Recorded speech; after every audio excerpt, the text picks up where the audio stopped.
ओम शांति। 8 जुलाई 2022।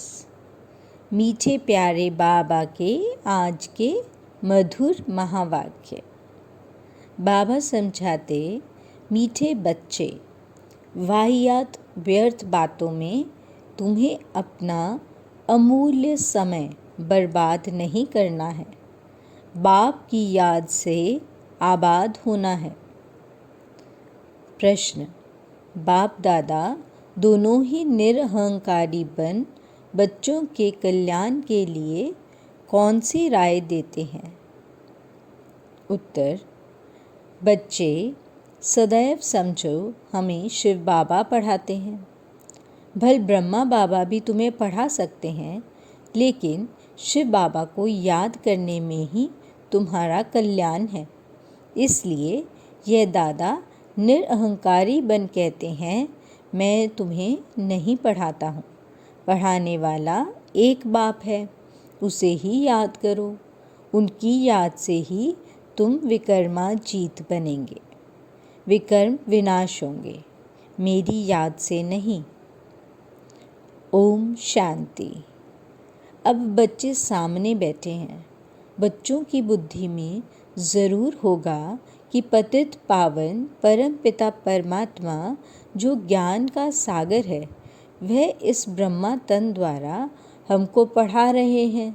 बुद्धि तो पहले जाएगी अपने शांति धाम में, फिर आएगी यहाँ। शिव बाबा आए हैं इस ब्रह्मा तन में हमको राजयोग सिखाने।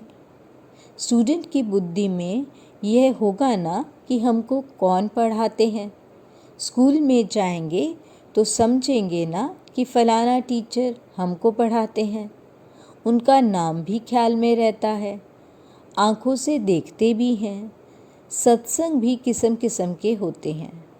वहाँ कहेंगे फलाना महात्मा हमको फलाना शास्त्र सुनाते हैं। भिन्न भिन्न अनेकानेक शास्त्र सुनाते हैं।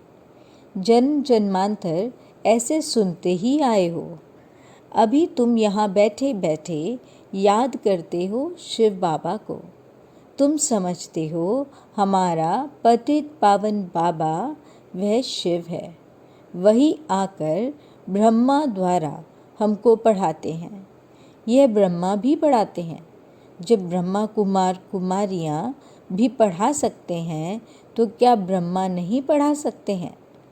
फिर भी तुम ऐसे ही समझो कि हमको शिव बाबा ही पढ़ाते हैं, ना कि ब्रह्मा। इसमें तुम्हारा बहुत फ़ायदा होगा। इसको ही निरअहंकारीपना कहा जाता है। बाप और दादा दोनों ही निरअहंकारी हैं। यह खुद कहते हैं, भल मैं भी पढ़ाता हूँ, परंतु समझो कि शिव बाबा पढ़ाते हैं। जितना शिव बाबा को याद करेंगे, उतना विकर्मा जीत बनते जाएंगे। हमेशा समझो कि शिव बाबा पतित पावन ज्ञान का सागर हमको पढ़ाते हैं। जितना हो सके शिव बाबा को भूलना नहीं है। वर्षा भी उनसे ही पाना है। शिव बाबा कहते हैं, निरंतर मुझे याद करो। ब्रह्मा की आत्मा को भी कहते हैं, तुमको मेरे पास आना है। उठते बैठते मेरे को याद करने का पुरुषार्थ करो। इसमें कमाई बहुत है। हेल्थ भी बहुत अच्छी मिलेगी। कभी भी टाइम वेस्ट नहीं करो। Hear no evil, talk no evil. सिवाय ज्ञान और योग के कोई भी वाहियात बातें नहीं करनी है। जिसमें ज्ञान कम है तो ज़रूर अज्ञान ही होगा। झरमुई झगमुई करते रहेंगे। ऐसी बातें कभी नहीं सुनना। जब ऐसे देखो कि वह वाहियात बातें सुनाते हैं, तो समझो यह हमारा दुश्मन है। फालतू बातें सुनाकर टाइम वेस्ट करते हैं। बाप कहते हैं, ऐसी फालतू बातें नहीं सुनो। कोई की ग्लानि करेंगे, कोई के लिए कुछ बोलेंगे, कहेंगे ऐसी बातें कभी नहीं सुनना, न कभी सुनाना। जिसमें ज्ञान नहीं है वही ऐसी बातें सुनाकर और ही नुकसान करते रहेंगे। इसलिए बार बार समझाया जाता है कि सर्विस में तत्पर रहो। इन चित्रों पर जितना एक दो को समझाएंगे उतना धारण भी होगी। यहाँ बैठ चित्र देखो, यह ख्याल करो यह शिव बाबा है, यह दादा है। इन द्वारा हमको वर्षा मिलता है, फिर इस पतित दुनिया का विनाश हो जाएगा। ऐसी ऐसी बातें करते अपने को भी बहला सकते हो, वह अच्छा होगा। झरमुई झगमुई की तो पाप आत्मा बन जाएंगे। बाप कहते हैं बच्चे पाप आत्मा नहीं बनना। दुनिया का समाचार फलानी ऐसी है, उसने यह किया, ऐसी बातें जो सुनते और सुनाते हैं वह मुफ्त समय बर्बाद करते हैं। तुम तो बहुत आबाद हो रहे हो, विश्व के मालिक बन रहे हो। बरोबर भारत आबाद था, अब बर्बाद है। बाप द्वारा आबाद हो रहे हो। बाप और सृष्टि चक्र को याद करना यह तो बड़ा ही सहज है। इस संगम युग का कोई को पता नहीं है। कलयुग में सब पतित हैं, सतयुग में सब पावन थे। बाप कहते हैं मैं कल्प कल के संगम युग पर आता हूँ, पतितों को पावन बनाने। अजामिल जैसे पापी भी हैं। यह है ही पाप की दुनिया, इसमें कोई चैन नहीं है। वह पुण्य आत्माओं की चैन पाने की दुनिया है। यह बातें कोई समझा ना सके। किसी की भी बुद्धि में नहीं है कि चैन कहाँ मिलता है। यह तुम समझाते हो कि सुख धाम में सुख मिलता है। यह है ही दुख धाम। भल बड़े बड़े महल बनाकर बैठे हो, परंतु रास्ता सारा पतित बनाने का ही है। नहीं तो भारत की इतनी उतरती कला क्यों होती। चढ़ती कला करने वाला एक ही बाप है, बाकी सब गिराने वाले हैं। इसमें बहुत समझ की बात है, अंधश्रद्धा की कोई बात नहीं है। टीचर कहते तुमको बीए पढ़ाते हैं तो झूठ थोड़े ही हो सकता। यह बेहद का बाप भी कहते हैं मैं तुमको सहज राजयोग सिखाकर राजाओं का राजा बनाता हूँ, स्वर्ग का राजा बनाता हूँ। स्वर्ग का राजा और नरक का राजा बनने में रात दिन का फर्क है। नरक में जो राजा रानी बनते हैं वह दान पुण्य से बनते हैं, अल्पकाल का सुख मिलता है। और स्वर्ग के राजा रानी बनते हैं पढ़ाई से। यह भी तुम जानते हो बाबा का प्लान क्या चल रहा है। सारी सृष्टि जो दुख धाम है उनको सुख धाम शांति धाम बनाना है। जानते हो भारत सुख धाम था, बाकी सब आत्माएं शांति धाम में थीं। अभी तो सब दुख धाम में हैं। फिर शांति धाम सुख धाम में जाना है। जो राजयोग सीखते हैं वही सुख धाम में आएंगे, बाकी हिसाब किताब चुकतू कर शांति धाम में चले जाएंगे। शांति धाम सुख धाम क्या है यह दुनिया में किसको पता नहीं है। यह बाबा भी कहते हैं हम नहीं जानते थे। जो खुद मालिक था वह भूल गया है तो बाकी मनुष्य क्या जानते होंगे। ड्रामा अनुसार सबको गिरना ही है, अब फिर चढ़ने का समय है। बाप कहते हैं मैं आया ही हूँ सबको सुख धाम शांति धाम ले चलने। तुम्हारे पास बहुत आएंगे, कहेंगे मन को शांति चाहिए। सुख धाम का वार्तालाप तो कोई करने वाला है नहीं। सन्यासी तो निवृत्ति मार्ग वाले हैं, वह तो कभी सुख का रास्ता बता नहीं सकते। तो जैसे बाप को तरस पड़ता है कि इन्हों को सुख धाम शांति धाम में ले जाऊं। बच्चों को भी आना चाहिए कि बाप का परिचय देना है। बाप से ज़रूर भारतवासियों को वर्षा मिलना चाहिए। हम नरक में क्यों हैं? हम ही स्वर्ग में थे, अब नरक में हैं। परंतु इन बातों को बिल्कुल ही समझ नहीं सकते हैं। माया ने बुद्धि का ताला बिल्कुल ही बंद कर दिया है, जो इतनी सहज बात भी समझ नहीं सकते हैं। भगवान जब स्वर्ग का रचयिता है तो ज़रूर हम स्वर्ग के मालिक होने चाहिए। अब नहीं है, क्योंकि रावण राज्य है। इस रावण राज्य का विनाश तो अब होना ही है। इनके लिए वही महाभारत लड़ाई सामने खड़ी है। बड़ा सहज है, परंतु जब किसकी बुद्धि में बैठे, बुद्धि में न बैठने के कारण आपस में झरमुई झगमुई बहुत करते हैं, टाइम बर्बाद करते हैं। ऐसी बातें कानों से कभी नहीं सुनना। तुम अपनी पढ़ाई में तत्पर रहो, तब ही पद मिलेगा। पाठशाला में जो अच्छे स्टूडेंट होते हैं वे बहुत अच्छी रीति पढ़ते हैं। इम्तिहान के दिनों में खास एकांत में जाकर पढ़ते हैं कि कहाँ नापास ना हो जाएं। नापास होने वाले धक्के खाते रहेंगे। बाप कहते हैं जितना हो सके एक बाप की याद में रहो। सजनी की साजन से सगाई हुई और बस छाप लगी। अच्छा, आज शादी की, कल पति मर गया, सारी आयु उसको याद करती रहेगी। अब वह तो पतित बनाने वाले हैं। बाप कहते हैं मैं तुमको स्वर्ग का मालिक बनाता हूँ। तो ऐसे बाप को कितना याद करना चाहिए।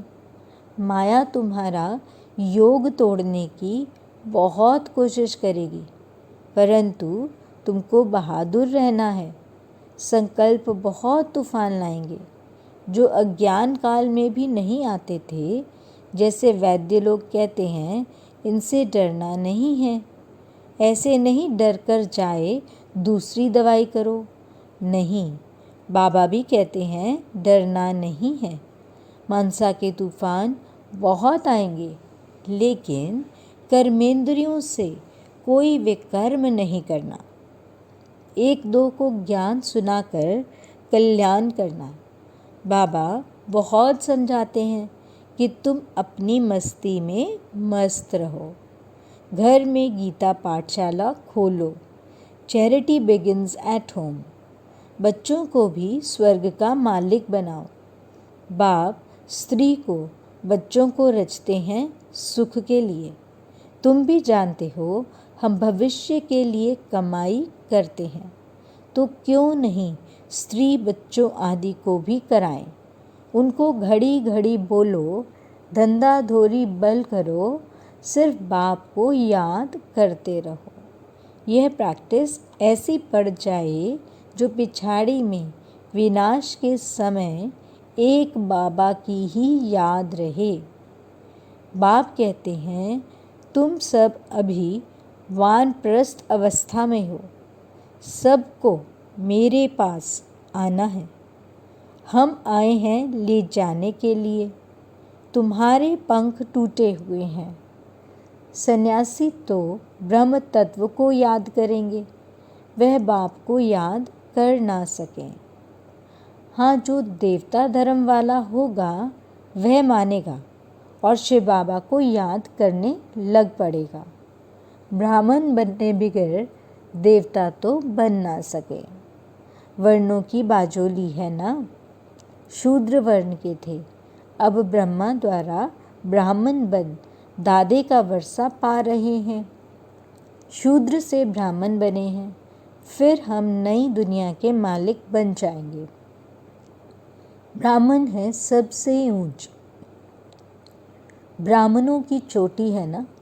हम बाजोली खेलते हैं इसमें 84 जन्म का ज्ञान सेकंड में मिलता है। जैसे बाजोली खेलते खेलते तीर्थों पर जाते हैं, इतना महत्व रहता है। बड़ी भावना से जाते हैं। आजकल तो तीर्थों पर भी शराब आदि पीते हैं। आदत होती है तो छिपाकर जेब में बोतल ले जाते हैं। बाबा सब बातों का अनुभवी है। रथ भी बाबा ने पूरा अनुभवी लिया है। इनको भी बाप कहते हैं। तुमने बहुत गुरु किए हैं, सत्संग किए हैं, परंतु अब वह सब भूल जाओ। अभी जो मैं सुनाता हूँ वही सुनो। भगवान ने अर्जुन को कहा, रथ तो वास्तव में यह है। रथ में रथी है शिव बाबा। तुम सब अर्जुन हो गए। बाकी घोड़े गाड़ी की तो बात ही नहीं, न सेना की कोई बात है।